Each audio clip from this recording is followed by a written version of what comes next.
Now this for everybody fighting through the pain and the pressure. You know life will try to test you, but you promise not to give up for your mama and your sister, and your brother and your cousin, everybody else that's with you. You the one that's gonna deliver like Amazon Prime. Always on time, yeah. Even when it's looking bad, I never stop trying, cause I've been stressing, I've been crying. My depression had me blind. Sometimes I can't see the signs, but I keep going, I ain't lying. It's for everyone that's grinding for their kids, you're not alone. It's for every child that promised they gon' buy their mama home. For all my 9-to-5ers going hard to make that green clock out, then you just go harder, cause you still got chase that dream. For all my evolving artists, just keep going hard, regardless how people talking about us. You gon' build that startup. Hey everyone, welcome to Live with June. I am June Coloriso, your favorite career strategist extraordinaire. Thank you so much for tuning in. Let me know where you are viewing this LinkedIn from. Hello, Maria. I took a little bit of a break last week to really focus on, look at my hair, to focus on my self-care. I was a little bit burnt out. And this is really important if you ever reach those moments of burnout, to really remind yourself to really pause and reflect and take that time to work on yourself. Because I didn't really want to show up on live if I didn't feel completely good within myself. So thank you so much for being patient. I'm so excited to relaunch my LinkedIn Live series with my special guest. We've been connected now for a few months. We actually connected sometime last year, and I love everything that she's doing. Her name is Dr. Jasmine Escalera, and we actually connected first on, I believe, Instagram, then connected on LinkedIn. So I'm really excited. Maria says it was very noticeable that you are out. Thank you. But I'm really excited to welcome her to the live show. We are going to talk about the importance of building that mindset, that growth mindset, so you can really stay confident in your job search. She definitely has a very inspiring story that I would love for her to share. And then we're going to go into it. So let's welcome Dr. Jasmine Escalera. Hey. How is everything? I'm so glad you took last week off to chill. You deserve it. I know. I was like going 150 miles per hour. I mean, that's the life of an entrepreneur. And I think we have to recognize when we need those moments to just like stop. Aw, Rachel, there she is. Yes, I am. I'm here and I'm back, and I couldn't find a better guest to relaunch this LinkedIn Live. So do you want to go ahead and introduce yourself to my community, and then we'll go into it? Yeah, definitely, for sure. So my name is Dr. Jasmine Escalera, and I am a confidence coach and career strategist for women of color. I help my clients to really break down self-doubt, increase their confidence, and truly own their careers. I actually am a full-time worker while building my business. So my full-time job is I work in nonprofit management, and I help nonprofit organizations to design research programs. Sorry, that's my work phone. To design research programs that are around increasing healthcare access for populations in need. So I juggle the 9-to-5 and the growing of the business. So I am all for what you did last week, which is taking a break. Oh my gosh. And it sounds like you never take a break right now. Your phone is like ringing. There is no such thing as a break in the world. There isn't. Yeah, there isn't. Well, before we actually, and thank you so much for taking the time out of your busy day to be here. I know we've been kind of going back and forth, but I really wanted, and I'm actually going to drop this link in the comments, because and anytime I was telling Jasmine this, anytime I've actually hit a roadblock, I like to listen to podcasts. I like to read. I like to write and journal. I love looking at TEDx interviews and conferences and speaking engagements. And I actually, last week, because we were going back and forth, Dr. Jasmine Escalera has this on her email signature, but she actually did a TEDx talk on conquering workplace conformity as a woman of color. And oh my gosh, this really spoke to me. You definitely have a very inspiring story. You grew up in the projects in Brooklyn, New York, and you really touched on the beginning of the TED Talk about how your parents really inspired you to show up. So can you briefly kind of give us a little backstory on where it all started for you? And please watch this TED Talk. If you're feeling in a funk, this will snap you out of it. Thank you so much. Yes. So my story, like you mentioned, starts in the projects of Brooklyn, New York. And I was the individual, I grew up in a community filled with powerful, compassionate Black and brown individuals who were constantly cheering me on. So I was the bookworm. I was the one that really wanted to just be successful and elevate myself. And, my parents were... My dad didn't even graduate high school. My mom later in life went and got her bachelor's degree. So I had two parents who, didn't really understand, education in terms of going through it, but they knew the importance and the value of it. So they were the types of individuals who told me, work hard, get the education, and that's what's really going to help you to thrive. And then I had that community backing too. So it was absolutely amazing. But the thing is that, coming from that community of Black and brown individuals, I felt very protected in a lot of ways. So really stepping outside of that community and stepping into the academic environment, especially being a Latina in STEM, was very jarring, because here I was as the brown girl from Brooklyn, from the projects, and I was a very confident person in terms of how I saw myself. But that really changed and shifted once I went out into the academic environment, once I went out into the career space, because I was then the different one. I thought that everybody grew up the way that I did. But, once I went out into the world, I realized that wasn't the case. And that really shook me. That shook my confidence. That shook how I saw myself. That shook how I saw my community. So there was a lot of time in my career and in my academic environment that I didn't even really want to talk about myself. I didn't want to talk about my story, because all that would do would be make me look more different, make me seem more different.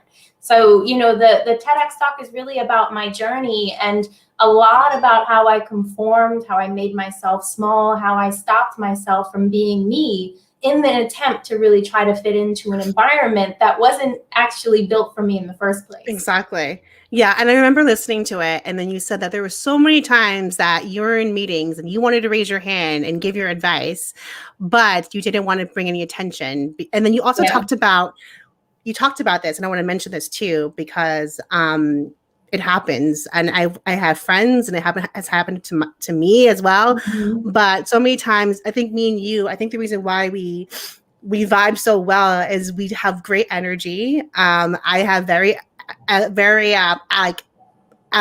loud personality and very energetic, extra, as you would call it.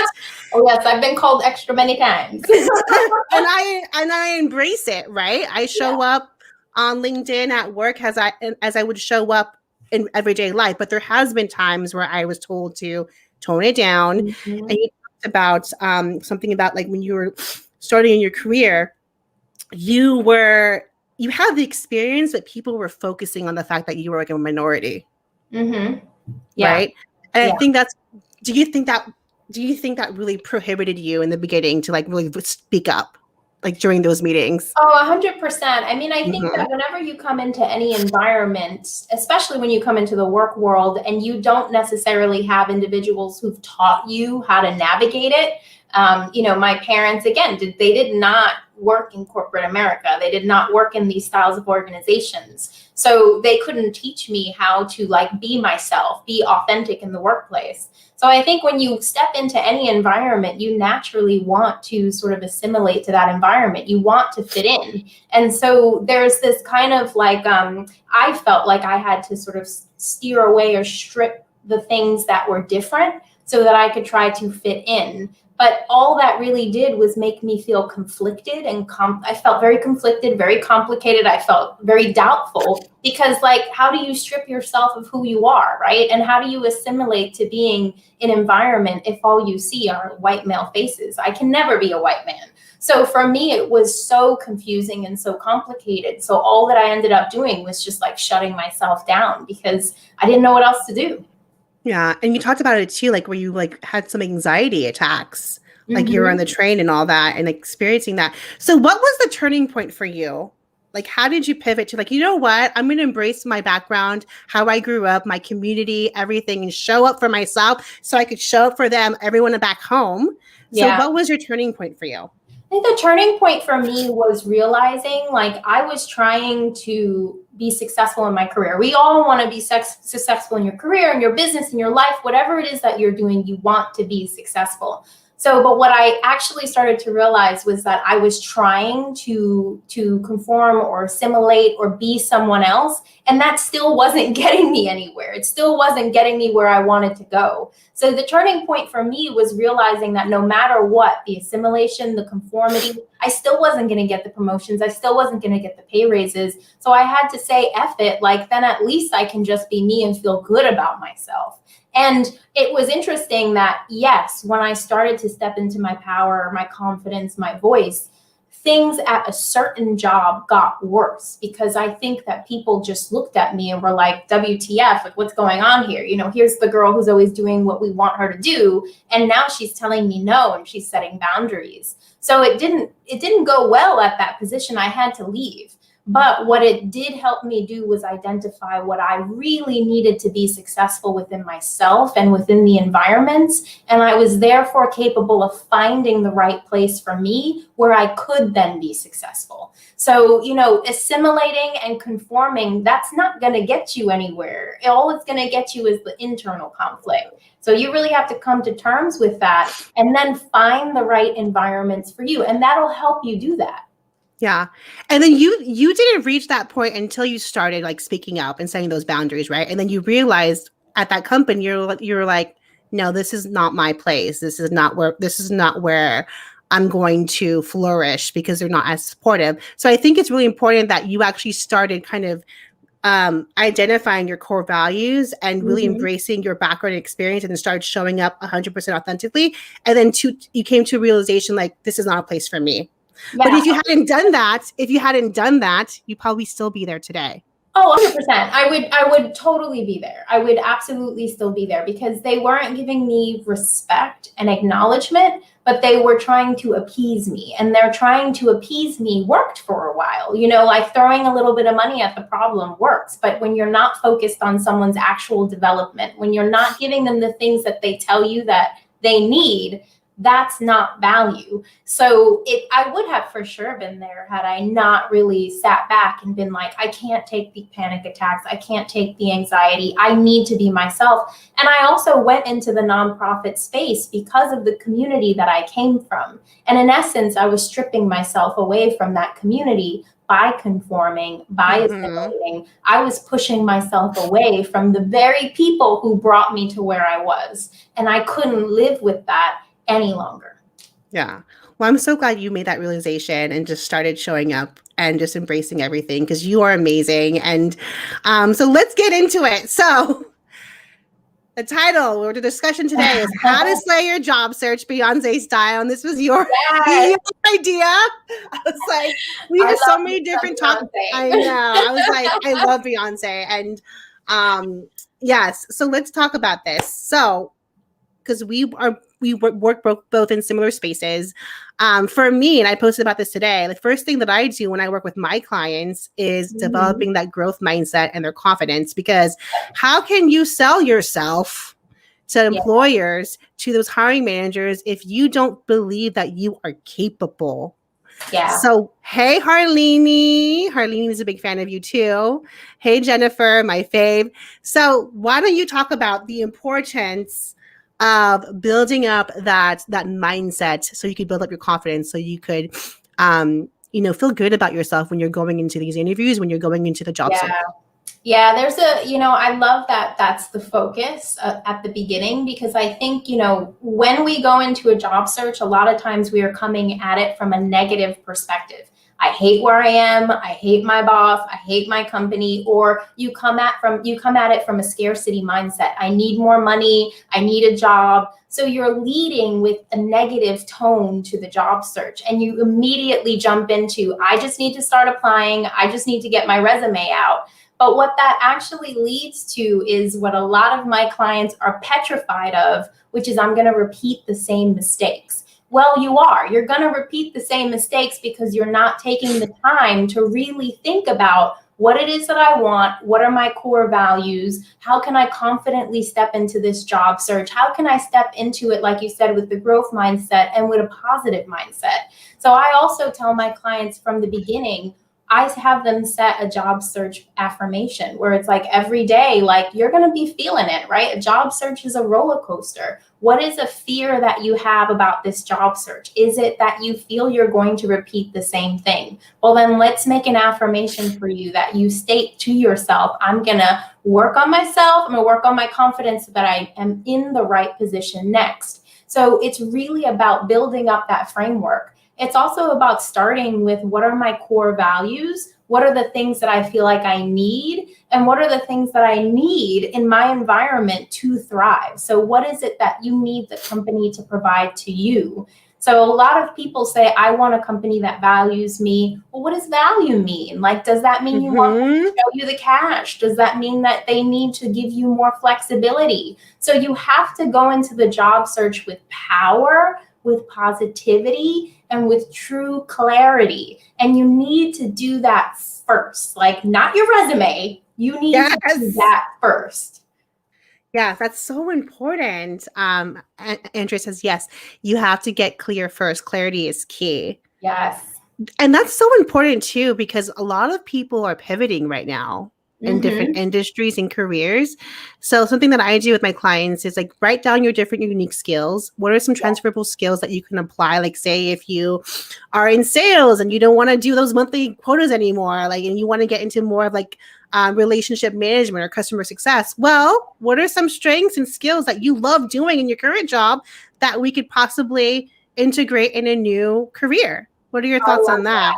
Yeah, no, I love that. Actually, I had a conversation with a client last week where we talked exactly about that because, you know, she wasn't a transitioner, but she's her first job out of college. And I was just helping her out with thinking about, she was so scared. She was like, I don't have all this experience that they're looking for. And I said, well, you have to think about the experience that you've acquired that's transferable to the style of job that they're looking for. So this whole idea of transferable skills applies to when you're transitioning, when you're moving into different fields, but also if you are someone who's going to be graduating, you know, come May and you want to find a job, like transferable skills are where it's at. Like think about how you've done leadership things or organizational, or did you have internships, like whatever you did during school that you could use as a spearhead to find a position. So transferable skills are like where it's at for everybody. Yes, especially right now. And also too, like if you are like new grads or looking for internships, you could also leverage your volunteering experience too, right? Oh, or yeah, I always encourage people like start freelancing, you know, that's and a think great about idea. that. Yeah.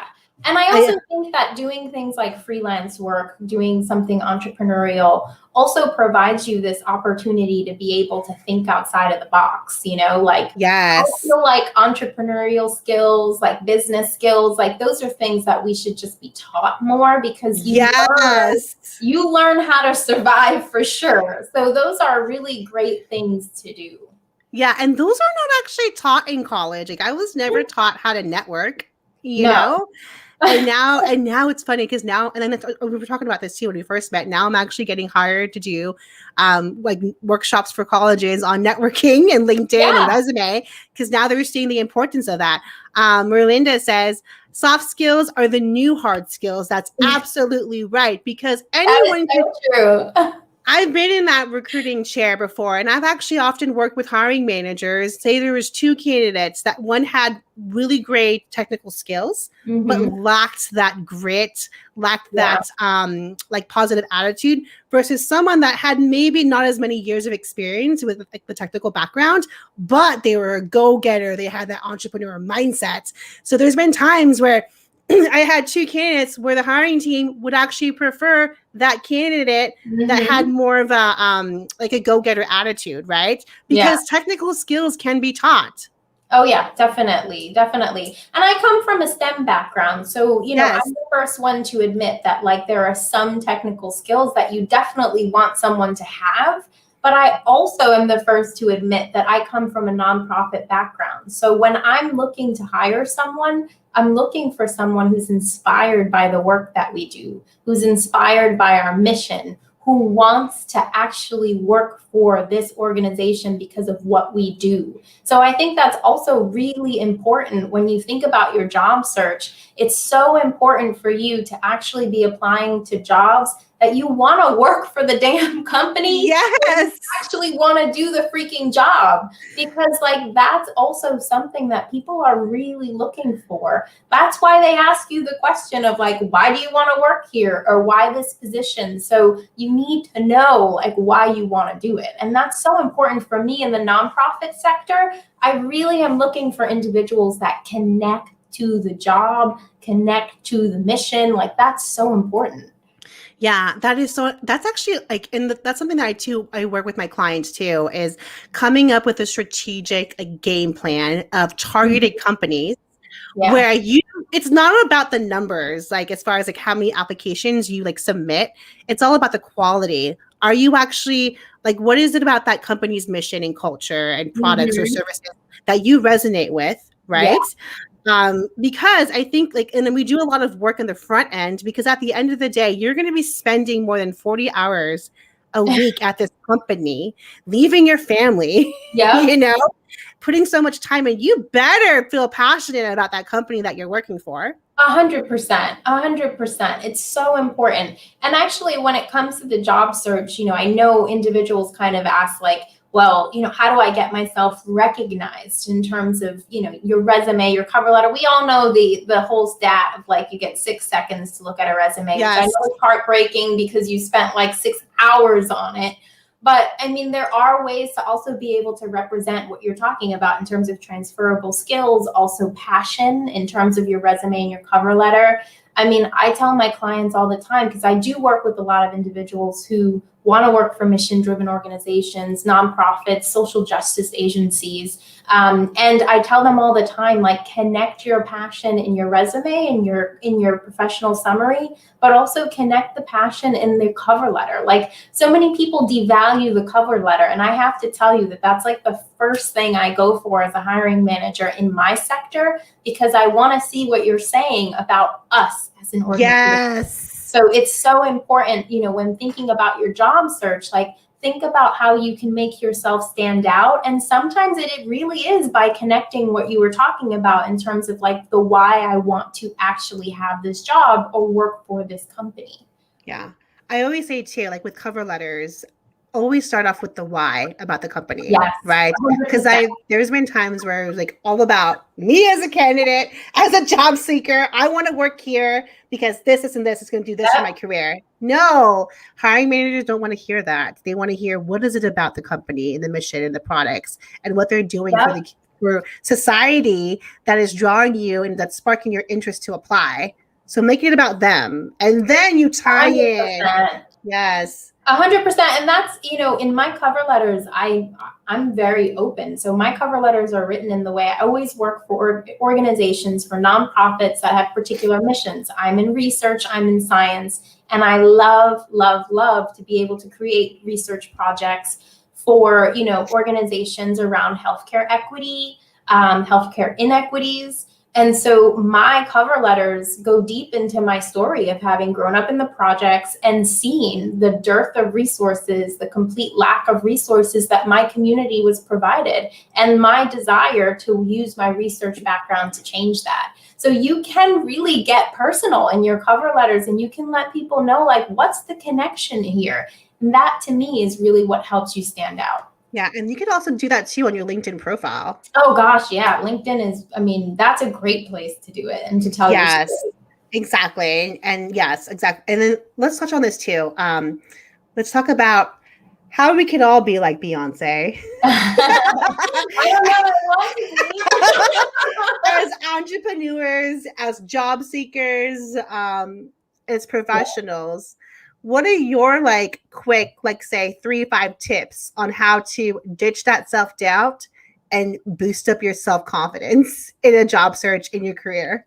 Yeah, I mean, I think in terms of job search and career, like the number one thing that I tell individuals, and this holds true in job search too. I tell my career folks this, I tell my job seekers this, like it's not about just landing a job. It's not about just getting a promotion. It is truly about how you feel about you first. Like you have to do the inner work. Like even when you're going at a job search, I've done this so many times where I've gone into a job search, not really understanding or knowing what it was that I wanted next, just thinking I'm project manager, so maybe I'll just do senior project manager next. Or I'm project manager, maybe I'll just do like associate director of project management. But like, was that really what I wanted to do? You know, was that really where I wanted to go? So it's really about going deep and reflecting inward and saying to yourself, what is it that I want out of my career? Who is the career woman I want to be? And how am I going to show up as her every single day, every single day? So you've got to do that internal work first. It has to come from within. And for job seekers and for career folks, also thinking about how are you seeing yourself? What are your limiting beliefs? What are the things that you're saying to yourself every single day? A job search will kill you. It will. It's the most vulnerable I feel like you can be at any stage of your career because you are putting your professional brand out there to be scrutinized by hundreds sometimes of potential employers. So it's a really tough position to be in. So you've got to be the one that sees yourself as the shit, like Beyonce, every single day, because people will not want to hire you. People will not want to move you forward, but that doesn't have anything to do with you. You've been a hiring manager for so long. There were so many times that I skimmed over or skipped individuals. It wasn't because of them. It was because of certain things that were going on in the company or what specifically you were looking for. So you've got to be the one to not take that personally, and that's how you see yourself. And then I think you really have to think about your professional brand. Like your brand is everything, and it has to be everything, and it has to be cohesive, and you have to put it out there. So I love like how everyone in the community on LinkedIn puts themselves out there as a thought leader. You need to join the space. You need to be in the conversations. Like you have to put yourself out there and put your career brand out there. That is how the opportunities come to you instead of you going out and seeking the opportunities. So I think those are really important major things.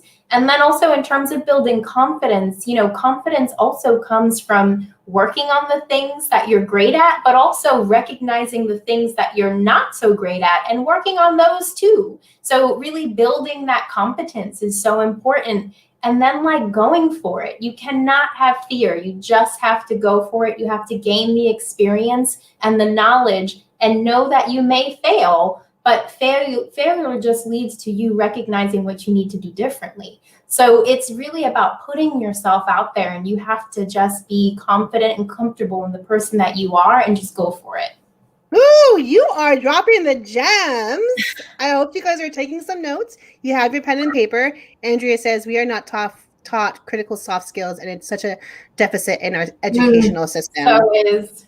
That's so true. But again, let's touch on the soft skills really quickly, though, because, you know, like I said, technical skills can be taught over time, right? I also feel like your confidence could be built over time. It just takes practice. Mm-hmm. So let me ask you this, because as Linda says, personal brand is key. Yes. Hey, Melody, I need you on my live, girl. I need you. He's doing great things in Clubhouse. We need to all collab too, by the way, on Clubhouse. But what was I going to say? Okay, let's talk about imposter syndrome. Mm-hmm. And I want to talk about your posts as we wrap up. But, you know, say you build up your confidence. You're feeling so good about the experience you could, you know, bring and share with companies, but you've hit roadblocks. You've been rejected multiple times. And you're like, damn, Jasmine, I just can't do this right now. I'm not feeling it. I just, you know, I'm just going to quit. I'm just going to stop. I'm just going to take a break. What is your quick like tip or two on like how to rejuvenate, how to get re-inspired when you've hit so many walls, when you hit so many rejections? Yeah. How do you snap yourself out of it and get motivated again? Yeah, well, sometimes you just have to take a break. Like, and I am 100% a proponent and an advocate for like, I tell people all the time, like I push people and I'm right there for you, but sometimes you have to take a break. I mean, I think I've had job searches where I was at the brink of like, what the hell is going on? And stepping back and taking a moment, not forever, a moment to just breathe and to reassess, like, what do you feel has been working? What do you feel hasn't been working? But then also recognizing that you're not alone. I think so often we sometimes put ourselves in these bubbles and think that, like, I have to figure it out on my own. That's why I think it's really important to like build a community around you of individuals using LinkedIn, putting yourself out there, because we've all been there. So being able to reach out and recognize that you're not alone is so incredibly important. So take a breath, take a breather, reassess, then also engage. Try to find individuals that you can learn from. Hire a coach if you need to. You are never, ever alone in that experience. And you mentioned something about imposter syndrome. I've had imposter syndrome my entire career. I'm a first-gen college student, first-gen graduate student, first in my family to hold a leadership position, first in my family to start a business. I've been the first a lot, and that has affected my imposter syndrome completely. And there were actually two things that really helped me. The first was recognizing what imposter syndrome is and recognizing that I have it. I'm a scientist at heart. So once I knew imposter syndrome existed, I was able to say, well, that's what it is. Yes. And I was able to actually make pathways towards overcoming it. But also the other thing that I had to do to break through was to recognize that there are other people out there who have it too, and to use them as the opportunity to tell my story, to talk about what I go through, and to recognize that they can help me as well. So you're never in any situation alone, ever. There are always people you can reach out to. We always want to think that we're the only person this is happening to, but it's not that way. So if you are stuck, take a moment, take a breather, reassess, but engage. Like, this is the moment for you to engage. Yeah, and you're saying engage by like building community and talking about it, right? Yeah, reach out to people. Do what you need to do to recognize that you're not alone. Yes. Andrea says again, same. I've had to overcome imposter syndrome my whole career. Shout out to the first gens like us. I'm also a first gen college graduate here. That's so important. LinkedIn user, I don't know who this is. They say yes to stepping back and pausing to come back stronger. Yes, I love that. It. Yes, and I'm glad you mentioned like your back, like your research background, science background, and once you knew that imposter syndrome was a thing, and I think there was some crazy stats that 70% of people have experienced imposter syndrome at least once in their lives. Mm-hmm. And I talk about this too with my clients is like the 5 different types of imposters. Yeah. There's like the perfectionist, the soloist. I've identified with all of them. I know, me too. Like, which one do I work on first? Like, damn, do I have multi-personality disorder? Like, what the hell? It's so true. But you said something important. Once you recognized it and once you realized that it was a thing, you were able to tame it. That's what my thing is, says you name it to tame it. And I've said this before on LinkedIn. I call my imposter Lindsay. Like, I actually have a legit name for her. Lindsay from Lindsay Lohan from like Mean Girls. And anytime I try to do something new, she's in my head in like, June, what the hell are you doing? Why are you going to post that on LinkedIn? Why are you going to post that damn dance video on LinkedIn? And then it's a strategy though. Like, it's a strategy in psychology to name your imposter or to name this entity that is holding you back, because that's a way to disassociate from it. So you can then say, well, that's not me, that's Lindsay being an a-hole right now, so I'm not going to listen to her. So it's a legit tactic. Like, it really does work to name that sort of entity, so then you can disassociate from it better. So I love that strategy. Yeah. And recognize it that why you're actually feeling like that, you know? And that I felt imposter syndrome throughout my whole time of like creating content on LinkedIn, because I didn't start showing up on LinkedIn by sharing my story until I got laid off by my job last year. Because I only use LinkedIn to promote all of the companies that I was working for, never promoted myself, right? And then bam, I lost my job. Who am I without these companies, right? And I basically did what you said. I just started talking about and sharing my experience with imposter syndrome and my layoff. And it was almost very therapeutic, but I was also I was helping others. So that's a great advice, is like you engage. That's how you snap yourself out of it. Yeah, and it's interesting you say that, because like I feel like Instagram and LinkedIn are my therapy. Mine's like my way to just dump stuff out that I'm going through in this moment, and like somehow other people are going through it too, and it's like, well, look, it's not just me. No, see, like I'm not crazy. I feel like social media is 110% my therapy. Sorry, everyone. No, it's my therapy too. They should be charging. They should be charging me. Like, dude, they need to be paying us. Like, can we get affiliate links, LinkedIn, Instagram? I mean, that's so true. Yeah, it was very therapeutic, like everything. Yeah. And, but I love that you said that. Melody says, "Oh my gosh, we have to engage." Look at you dropping those hashtags. Okay, before we wrap up, I want to talk about this post that you posted today, because this is something that I talk about with my clients, because the majority of my clients are women. Yeah. And I actually talked about this too, like the past week or two with them, because I have my group coaching program going off. And we talked about, like, June, how do I know if I'm not qualified or qualified for these positions? And I talked about these stats. Yeah. About, okay, so let's talk about this. You said you shared a stats. So you say, here is a stat that gets me mad. Basically saying that men don't have a problem applying for jobs where they only meet 60% of qualifications, right? But women, and I'm going to say me, because I've been in those shoes before. Me too. Definitely. Where if I feel like, okay, I have the majority of the qualifications, but no, I don't have everything, I'm not going to apply. But no. I find this to be so intriguing, and I don't know if we have any men on the live, so please don't hold this against me. But I think there is this duality to this thing of, like, you know, well, men just go for it, right? But then there's also this part of it where I'm like, oh my God.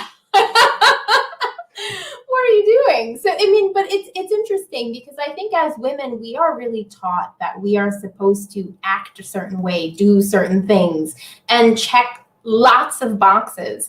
And this is so interesting to really be able to understand that, like, men are out there applying for positions and landing roles that you're probably more qualified for, just because you actually just didn't put your name in the hat. And I think that is so important for every woman on this live to understand, is that you do not have to have everything. And in fact, you're selling yourself short if you think that you do, because other people are taking your opportunities. And that's all I have to say, is other people are taking your opportunities. So you have to put yourself out there, and you have to do it. And this is something a lot of my clients feel this way too. I mostly coach women of color, and it is a shame. It breaks my heart to see how these women don't value themselves first. And that's what you have to do, is you have to value yourself first. So I just say, stop letting those men take our opportunities. Stop letting them take our paper. Ladies, you have to go out there and own your shit. You are amazing. Apply for the job, do the thing, whatever it is that you want to do. Stop doubting yourself. Yes. Melly says, that's right. No more scaling back. Hashtag get out there. Apply, put your name in. Yeah. Claim your seat at the table. 100%. Claim that promotion. Yes. Claim all of your greatness and just start showing up. And I think it's because we grew up, like, the social norm is we don't speak up as women. No. We just do what we're told. Right. And don't go beyond our job description, right? But how are we going to get promoted if we're just basically just crossing and checking off the list of responsibilities? We need to start being a little bit more strategic and be brave and be more experimental and just speak up during those meetings. What are your thoughts on that? Yeah, I mean, I think there's two things.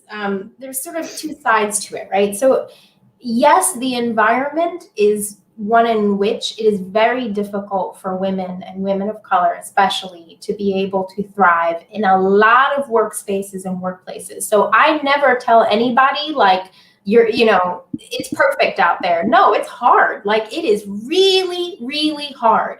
But we have to own what we can own in creating our career stories. And whatever you can own in creating your career story, you have to own it. You have to do it. You have to claim it. You have to put in that work. I'm not going to tell you it's going to be easy. I'm not going to tell you the workplace is perfect for you. It's not. But own what you can own. Do the work that you can do. Push forward the agenda that you can push forward. And recognize what it is that you individually need to thrive. Not survive, thrive, and make sure you find that, because then you will be able to push yourself forward. So it's about owning what we can own and making the changes that we can make. I'm not here to tell you it's perfect, but I am here to tell you that you will feel powerful when you step into your true self. And that's where it's at.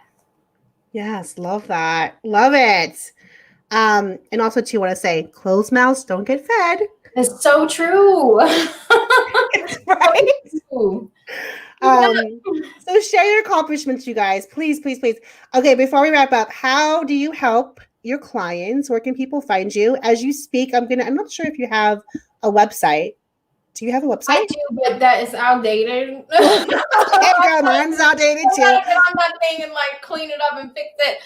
If anybody's interested in, learning more about me, my story, my posts, please, by all means, I'm very active on Instagram. Also, Yes. my link to see my packages is on my Instagram page and also on my LinkedIn page. And I love having conversations with people. So just drop me a DM on either forum and let's chat. Yes, I love everything that you're doing on Instagram, and I love that you're bringing it on LinkedIn. I do that mainly because I'm saving myself a little bit of time. I can't post two different things on two different platforms. No, girl, it is all about maximizing your content and repurposing. Yes, exactly. I mean, yeah, I'm gonna drop your Instagram right now. Please follow her on Instagram. She has amazing content. Anytime you need a pick me up, anytime you're feeling stuck, I feel like all of your content resonates with me because it's all about job search strategy, career coaching, but you also focus and you're passionate about self-care. Yes, 100%. 100%. We need so much more of that. Yes. So I dropped her Instagram right there. Please connect with Dr. Jasmine Escalera. And we are going to be collaborating soon at the club. On the club. What? Find me in the club. How has your experience been so far there? I love Clubhouse these last few weeks just because of my mental state. Like I've just been so exhausted. I feel like I need to get out of this pandemic. I know we all do. I haven't been as proactive, so I'm going to start getting back onto it. But I love the platform because it takes the visual out of it. And so I feel like you can get a little bit more raw, with your story. You can just kind of like really go in. And so I've been having such a great time learning on Clubhouse, first and foremost, like just learning, taking it all in, but then also like, collaborating, networking. And like I said, like telling your story is therapeutic, but it also helps you to connect with other people who are sharing that same journey, which is so incredibly helpful. So I love Clubhouse. Yeah, I love it too. And it's like a great way to like build community. And like learn, you network. I've actually heard a few people landed jobs because of Clubhouse. Oh, me too. Yeah. I've heard people like totally like someone would say like, call me. Like, I want to talk to you about this opportunity. I mean, it's okay, I'm going to get out and we're going to play a little bit of Queen Bee. Yeah. It's only appropriate. I don't have my speakers, but let's play. Can you guys hear this?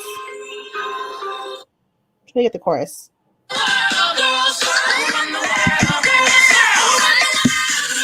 Just give me ideas for my next Instagram. You're here? Okay. Thank you guys so much for tuning in. I am back with the LinkedIn Live. I have a special guest on Thursday. And I'm excited to, oh, hey Claire. She just said, just witnessed 2 people get jobs right then and there on Clubhouse. See, too cool. Get on Clubhouse, people. Get on Clubhouse. Follow me. Follow us both on Clubhouse. We are going to collaborate next month. Thank you so much for being. This is so fun. Yes. Bye, you guys. I will see you soon. Take care. Now this for everybody fighting through the pain and the pressure.